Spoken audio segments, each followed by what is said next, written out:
묘청은 1135년 정월 무인일 국가의 도읍을 서경으로 옮겨 새로운 정치와 새 시대를 맞이하자고 주장했습니다.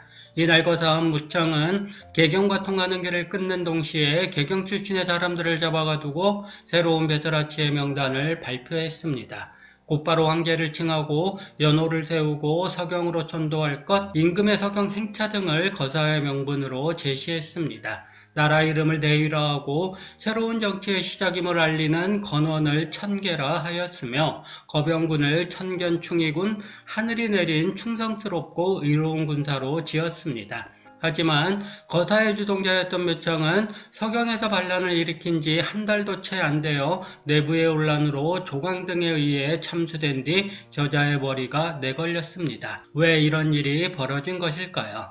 묘청의 인적사항에 대해서는 거의 알려진 게 없습니다. 고려사 열전 반역편을 보면 그는 서경의 승려이며 도참지리에 밝고 도교에 대한 지식이 있었다는 정도로 소개되어 있습니다. 이 시기 그가 시도한 칭제건업 및 금국정벌론, 서경 천도운동과 같은 커다란 움직임에 비해 상대적으로 알려지지 않은 셈이죠. 서경은 고려 태조 때부터 정치적, 풍수지리적인 면에서 주목을 받았습니다. 태조는 훈요 10조에서 서경의 정치, 지리, 군사적 중요성을 지적하고 이를 중시하라는 유언을 남겼습니다. 태조의 유신은 해종사 후 정종의 즉위 과정에서 빛을 발했고 이후 광종 때에는 개경은 황도로 서경은 서도로 정해졌습니다. 이후 목종의 서경경영, 현종의 서경중시 등을 거치면서 서경은 개경의 왕실이 미약하거나 위협받을 때 이를 보호하고 위협 세력을 견제하는 역할을 했습니다. 개경 세력과 서경 세력이 국가의 양대측을 이루어 상호 견제하는 상황을 만든 것이지요. 고려시대에는 풍수지리가 유행했는데 풍수에서 볼 때 개경의 지리 형국이 장풍국 곧 풍의 기운을 갈무리하는 형국인데 비해 서경의 경우 득수국 즉 수의 기운이 성한 형국이었습니다. 고구려 이래로 서경이 중시되었던 것은 산을 베개로 삼고 하천이 띠처럼 둘러흐르는 침산대수의 풍수지리적 조건을 갖춘 곳이기 때문이었습니다. 이에 묘청은 새로운 정치와 비전을 제시하고 이를 실현하기 위해서는 서경으로 도읍을 옮겨야 한다고 주장했습니다. 김부식이나 문공유, 임원회 등 개경 중심의 귀족 세력들은 음양비술을 가지고 백성을 현혹한다고 묘청을 비난했습니다. 백수왕과 정치상 등도 반란 세력으로 지목해 제거하려고 했지요. 처음에 인종은 개경의 귀족 세력을 견제하기 위해 묘청의 주장에 동조했습니다. 당시 고려 왕조를 지탱하는 한 축으로서 막강한 군사력을 토대로 왕실을 호위하였던 서경 사람들은 개경의 조정, 중앙정치에 많이 참여하지 못해 차별받고 있다는 불만이 매우 높았습니다. 이런 상황에 그들의 불만을 해결할 구세주로 묘청이 등장했습니다. 묘청의 서경 천도론에 대해 많은 이들이 공감했고 당대 제1의 문인이라고 일컬어진 정지상 또한 찬성했습니다. 많은 이들이 묘청을 받들고 성인이라고 칭할 정도였지요. 정치적 위기에 빠진 인종도 몇 차례 서경에 행차하여 머물면서 개혁교서를 발표하기도 했습니다. 시간이 흐르면서 개경 세력의 입지가 강화되었습니다. 그들은 허공에서 음악 소리가 들린다던가 인종의 서경 행차 도중 갑자기 폭풍우를 만나 수많은 인마가 사상한 일, 서경의 새 궁궐에 벼락이 쳐 탑이 소실된 사건 등을 일례로 들며 묘청의 신비주의를 비판하기 시작했습니다. 신령의 기운이 대동강에 서려 있는 게 바로 왕기라는 주장이 꾸며낸 일이라는 점이 밝혀지면서 묘청은 상당한 공경에 처했습니다. 당시 묘청은 인종을 모시고 백수한 정지상 등과 함께 과거 도교에서 썼던 도술로 대동강에 서린 왕기를 표현했습니다. 대동강에서 신령이 침을 토하여 만들어진 서기가 있는데 이것은 위로 천심에 응하고 아래로 인망을 따라 금국을 누르는 징조라고 이야기했습니다. 서기를 표현하기 위해 그는 비밀리에 큰 떡을 만들어 그 속을 비게 한 후 구멍을 뚫고 기름을 넣어 대동강에 띄었습니다.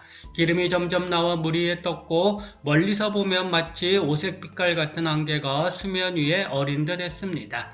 이 사건이 일어난 뒤 서경천도운동은 상당한 어려움에 처했고 묘청의 정치적 입지도 그만큼 줄어들었습니다.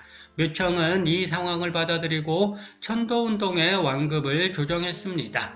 이에 서경 세력은 개경 세력을 너무 자극하지 않으면서 서서히 인종의 신뢰를 회복하기 위해 노력했습니다. 잠시 소강 상태를 보였던 개경파와 서경파의 갈등은 1135년 인종 13년 서경 세력이 일방적으로 개경의 중앙정부에 방제를 들면서 다시 표면화되었습니다.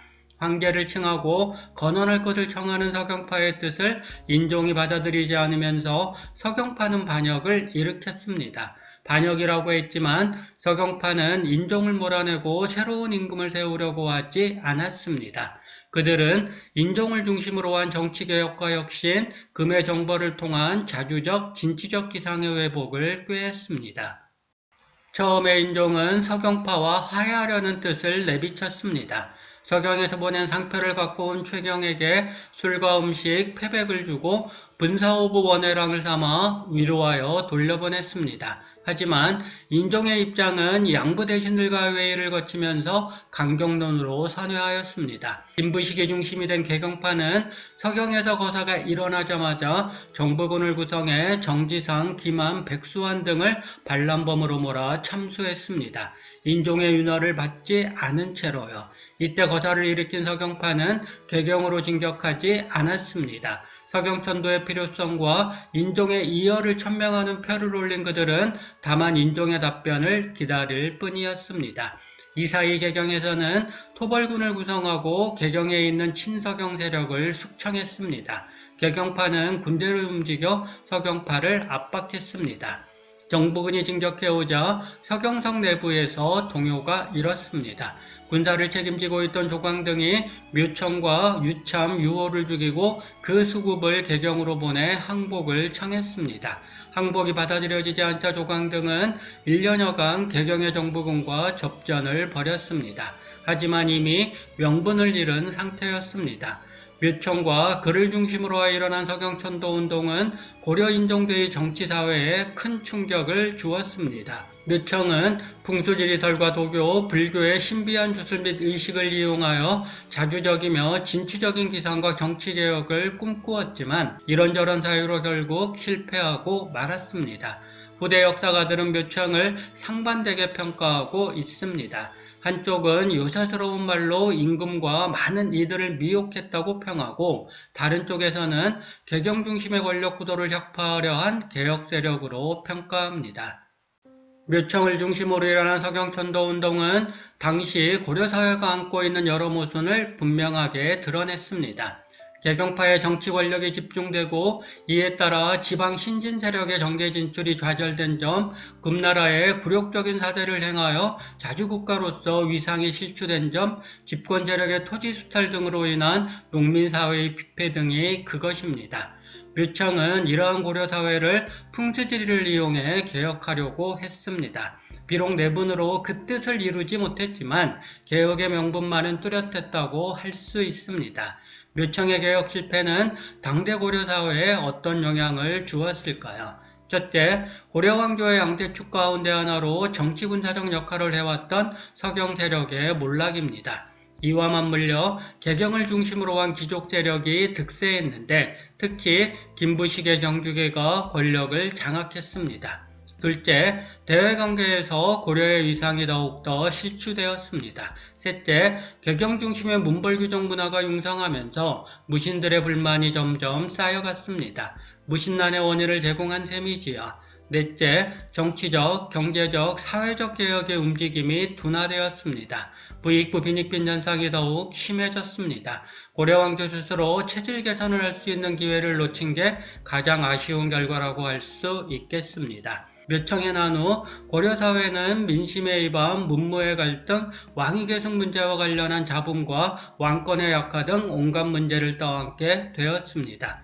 묘청의 난은 이런 점에서 고려사회에서 중요한 화두를 남기고 역사 속으로 사라졌습니다. 개혁에 성공하려면 시대적 상황에 대한 뚜렷한 통찰과 과감한 실천이 필요합니다. 묘청이 일으킨 거사에는 상대적으로 이런 점이 부족했습니다. 내분에 휩싸여 허무하게 끝난 까닭도 여기서 찾을 수 있습니다.